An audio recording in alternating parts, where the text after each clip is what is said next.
O Círculo Vicioso do Amor Imaturo, capítulo 6 do livro Não Temas o Mal. Eu vou discutir agora um dos círculos viciosos muito comum entre os seres humanos. Até certo ponto, ele opera em toda a alma humana. Na maior parte do tempo, ele vive no subconsciente. Embora certas partes do círculo possam ser conscientes, é importante neste patchwork que você siga esse círculo até revelá-lo por inteiro, pois, do contrário, não poderá dissolvê-lo. Minhas palavras são dirigidas não tanto à sua mente consciente, ao seu intelecto, mas ao nível dos seus sentimentos, onde esse círculo vicioso tem a sua existência. Entretanto, não pense que isso significa que você conscientemente pensa e reage de acordo com esse ciclo vicioso. Perceba que ele está oculto. Cabe a você tornar consciente essa reação em cadeia ao trabalhar neste patchwork de autodescoberta e autodesenvolvimento.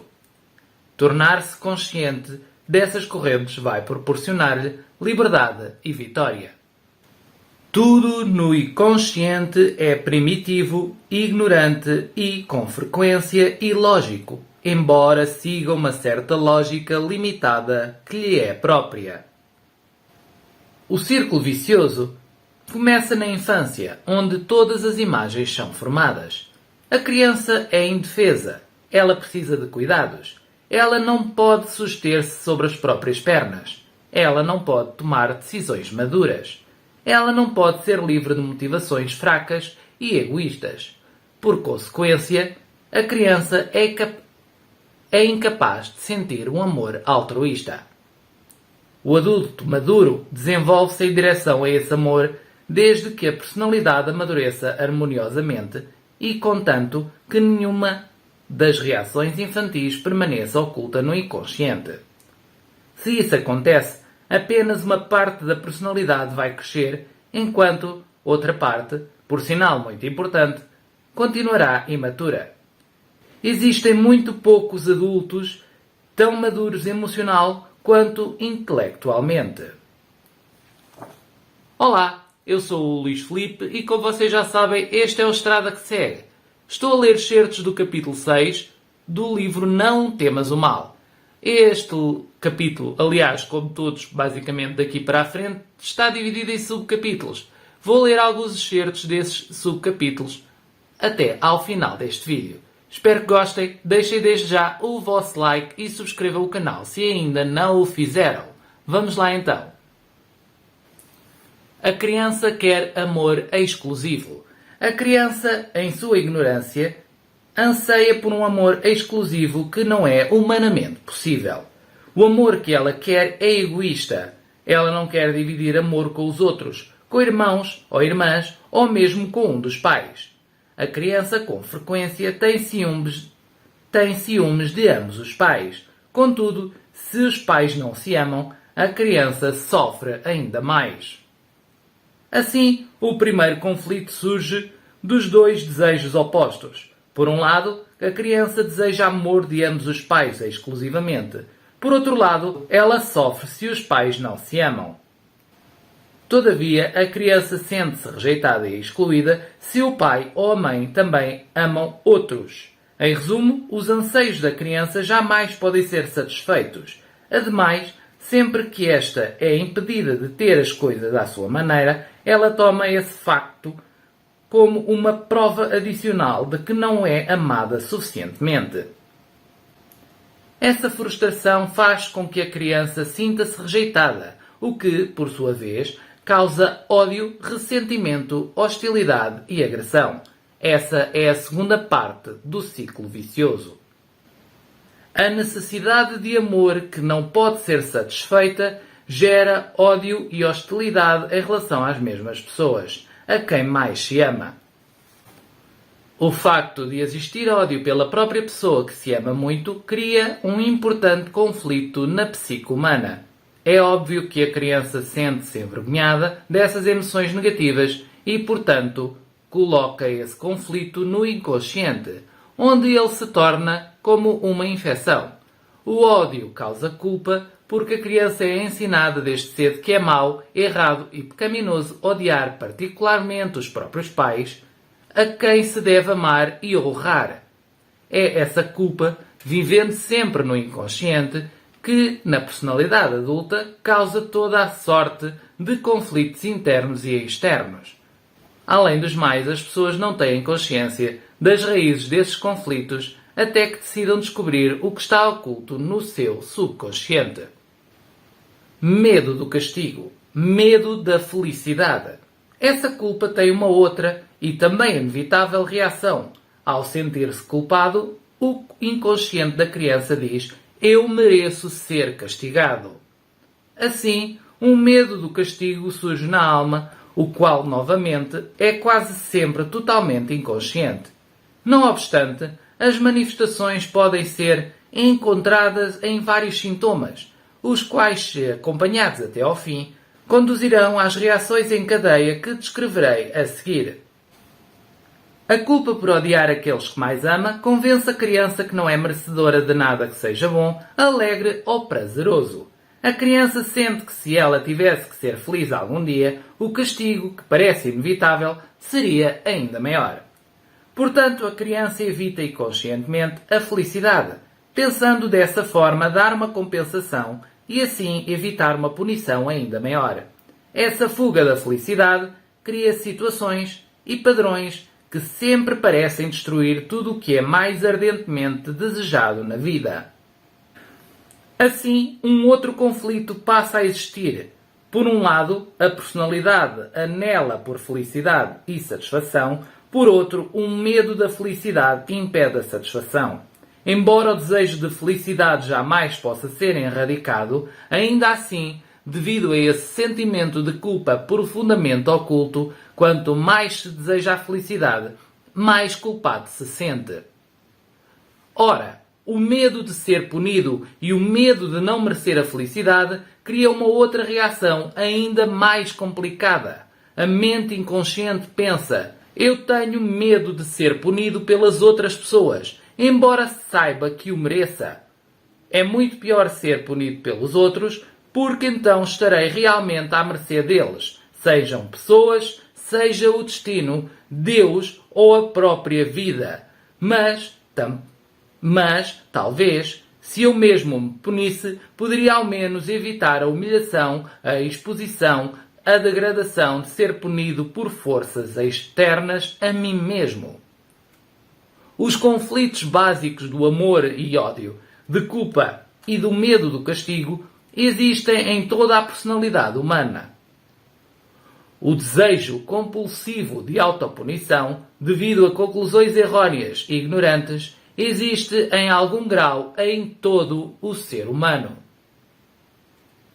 Assim, a personalidade inflige um castigo a si mesma. Isto pode ocorrer de várias formas: por doença física produzida pela psique ou por vários infortúnios, dificuldades, fracassos ou conflitos em qualquer área da vida. Outra reação em cadeia neste círculo vicioso é a divisão da personalidade em correntes de desejo. A divisão original entre o amor e ódio, que iniciou o círculo vicioso, causa mais divisões, como você pode ver claramente agora. Um desses sentimentos conflitantes é a necessidade de autopunição. Porém, por outro lado, o desejo de não ser punido coexiste com ele. Por conseguinte, uma parte oculta da psique argumenta: talvez eu possa evitá-lo. Talvez eu possa compensar de outra maneira a minha grande culpa por odiar. Essa compensação imaginária significa uma espécie de barganha. Ela é feita pelo estabelecimento de um padrão tão alto para si mesmo que é impossível atingi-lo na realidade. A pequena voz interior argumenta: se eu for perfeito, se eu não tiver falhas nem fraquezas, se eu for melhor em tudo que fizer, então eu posso compensar o meu ódio e ressentimento no passado. E uma vez que essa voz foi, num certo ponto, reprimida para o inconsciente, ela não morreu. Ela continua viva no presente. Duas consciências. Você só pode superar alguma coisa se puder ventilá-la. Caso fosse realmente uma questão do passado, você não sentiria essa culpa aguda todo o tempo, mesmo que não seja consciente. Você pensa que, sendo tão perfeito, pode fugir do castigo. Dessa forma, uma segunda consciência está a ser criada. Na realidade, existe apenas uma consciência. É o eu superior que é eterno e indestrutível. Ele é a centelha divina de cada ser humano.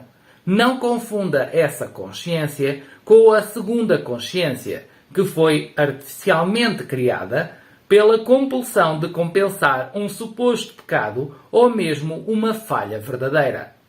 Nem pecados imaginários, nem falhas reais podem ser compensados por essa consciência artificial e super exigente. Na realidade, ninguém precisa de ser punido.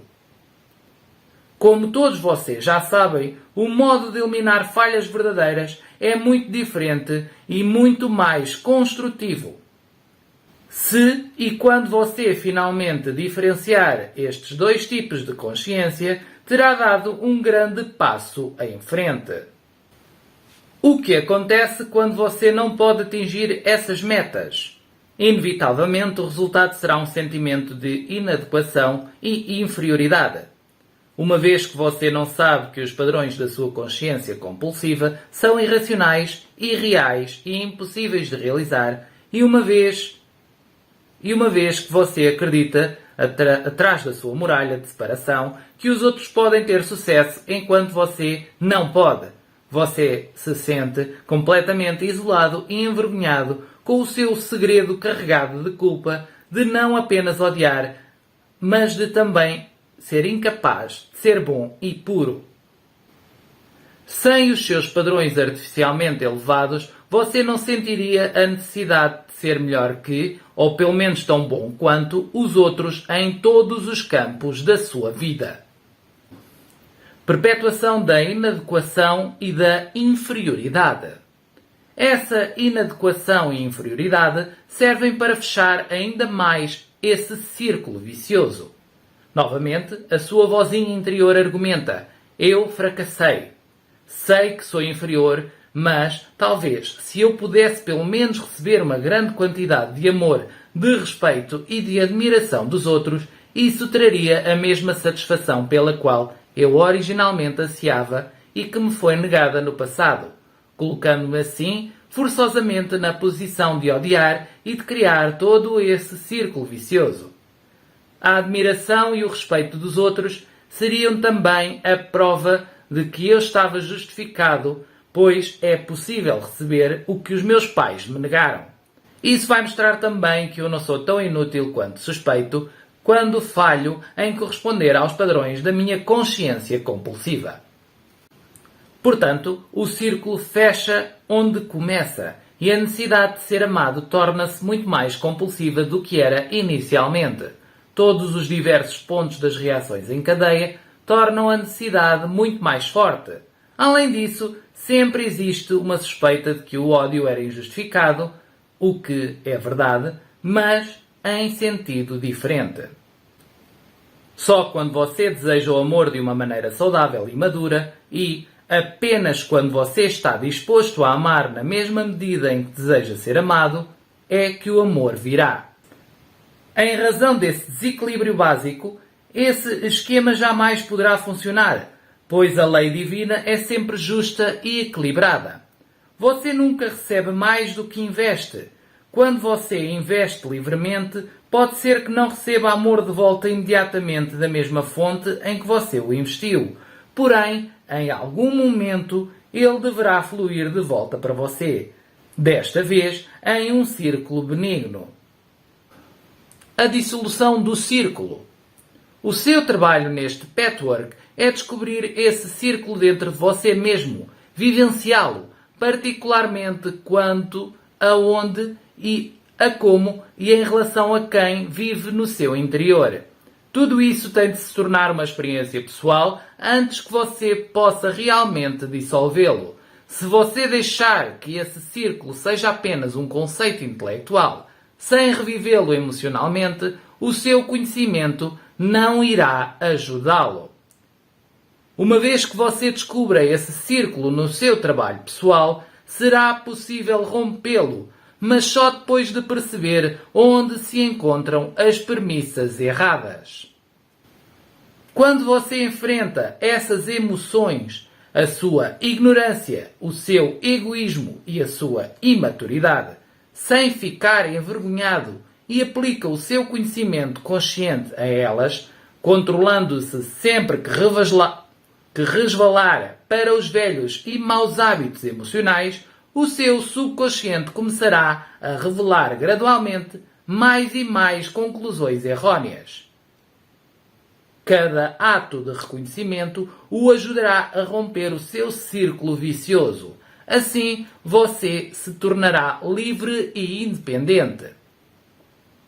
A alma humana contém toda a sabedoria, toda a verdade que precisa, mas todas essas conclusões errôneas a encobrem, tornando-as conscientes e, então, trabalhando-as ponto a ponto, você finalmente conseguirá libertar a sua voz interior de sabedoria que o orienta de acordo com a consciência divina, segundo o seu plano pessoal. Você vai se modificar não necessariamente em suas ações exteriores e conscientes, mas nas suas exigências e metas infantis e inconscientes. Portanto, trabalhem todo esse círculo vicioso e percebam como ele é atuante nas vossas vidas pessoais. Muito bem, não tenho muito a dizer sobre esta parte do círculo vicioso. É certo que ele existe em basicamente todos nós e, como vocês perceberam de uma forma simplificada, que é o que eu vou demonstrar agora, é que o círculo vicioso funciona do seguinte modo.